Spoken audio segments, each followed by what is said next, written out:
සියලු දෙනාටම ලබන්නා වූ නවවසර කිරියෙන් පැණියෙන් ඉතිරෙන සුබම සුබ නවවසරක් වේවා. ඒ වගේම මම ඔයාලට පෙන්වන්න හදන්නේ විශ්ව මාතාවගේ මම YouTube channel එකෙන් තමයි මේ දේ කරේ. මම අවුරුදු 2ක් තිස්සේ මේ දේ කරගෙන එනවා. මේ අද 2026ට මම පත්තු කරපු විශ්ව මාතාවගේ පහන.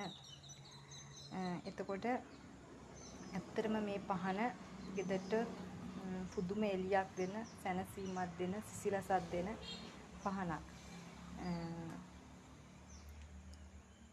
මං උදේ නැගිටලා බුදු පහන තියලා මේ පහන ලෑස්ති කරලා හැදුවේ.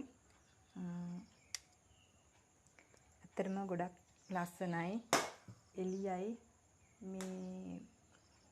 මේ විදියට ගෙදර මේ වගේ පහනක් පත්තු වෙන එක